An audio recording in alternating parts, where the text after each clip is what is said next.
We are thrilled to be joined by a couple of catching greats, both from Puerto Rico, the Hall of Famer Yvonne Pudge Rodriguez and Sandy Alomar Jr. It's great to have you both. And Sandy, we talk to Pudge a lot, so I'm going to welcome you first. Thanks for being with us today.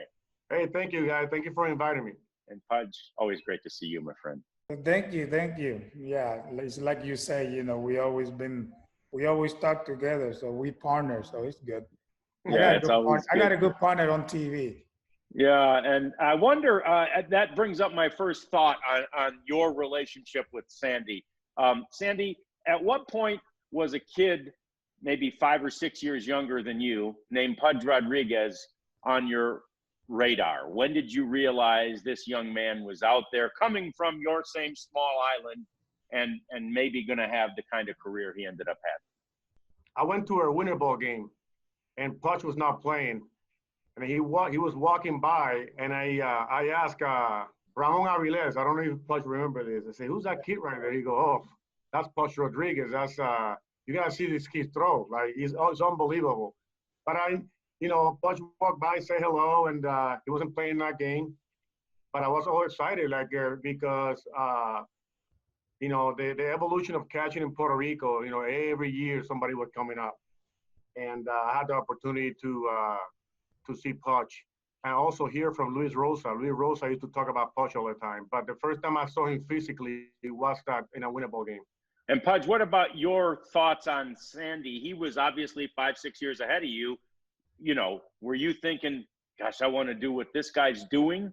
Yeah, Sandy was one of my players that I always loved to watch. As Sandy said, I always play winner ball. I wasn't an everyday player at the time. Sandy was, and obviously watching him catch and see how he receiving balls and how he throws the ball to the bases and the way that he plays.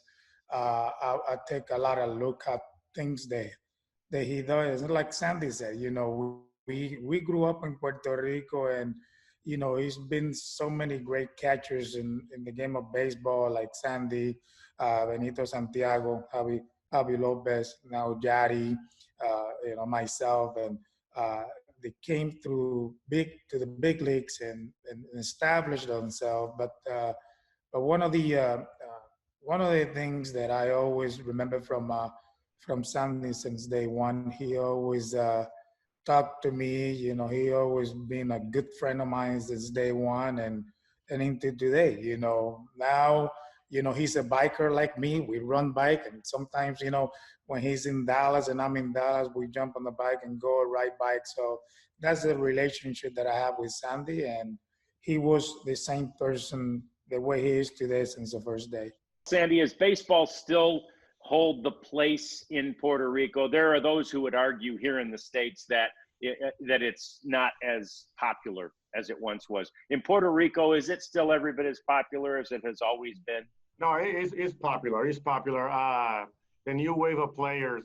Before when the Rodriguez, Pudge Rodriguez, and the Benitos, myself, my brother, Juan Gonzalez, all these guys, it was huge in Puerto Rico. And then all of a sudden, kind of like the wave kind of went down a little bit. But now that we got the Lindors, Baez, the Rosarios, all these are new blood coming up. This baseball is kind of like rising again.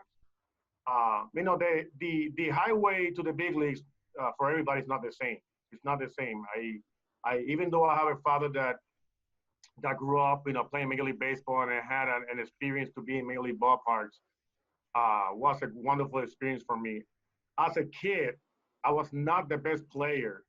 I was not the best player at my position in little leagues, in pony league, and anything. I know that you see guys, special players like Pudge and Roberto, my brother, that are super gifted. Like the first time I saw Pudge, one of the things that impressed me the most was that how confident he was. He was 19 years old in the big leagues, and I go, and I'm going like, maybe, I felt doubt of how quick he was in the big leagues. Not that I didn't trust, because I didn't see him play that much, but how confident, how advanced. He said that I'm 5 years ahead of him playing. When he came up, it looked like he was 5 years ahead of me. I was like, wow. So you look at talent, and you start looking at tools, and you see a guy, throwing the ball. Wow, this guy can throw. I mean, I never seen a guy throw like that. And then all of a sudden you see him run, and you say, wow, this guy can run.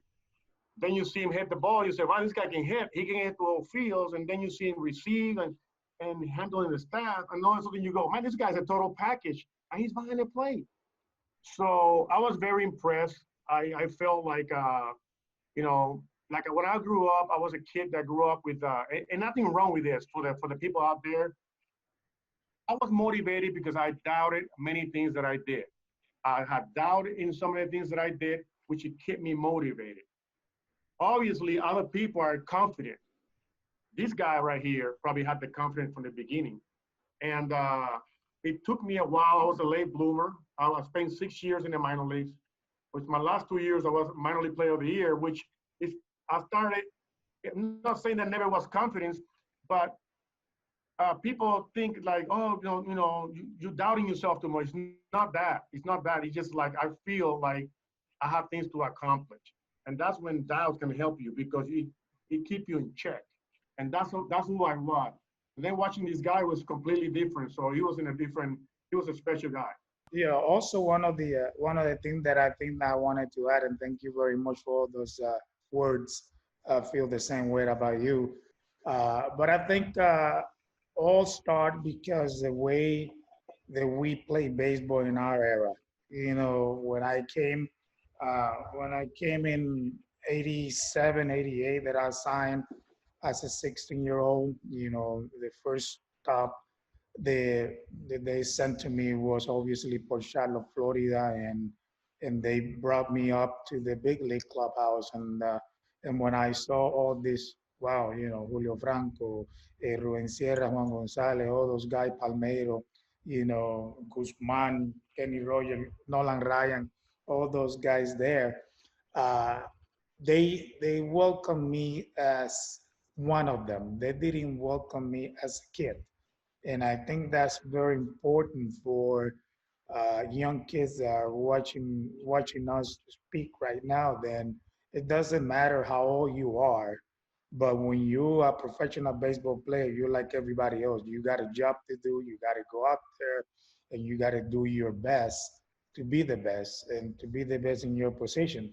But I think that's probably one of the advantage that I have in my early 90s when I came up in 91. Then the same players that I say hello and shake their hands when I got there for the first time, those are the same players that they welcomed me in 91 in the clubhouse in Chicago. And so I feel kind of like comfortable because they already told me that since the beginning in spring training the years before.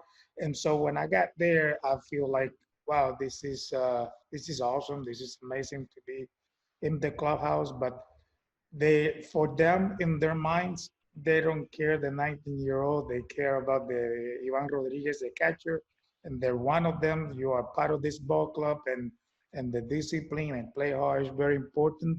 And they teach me that since day one.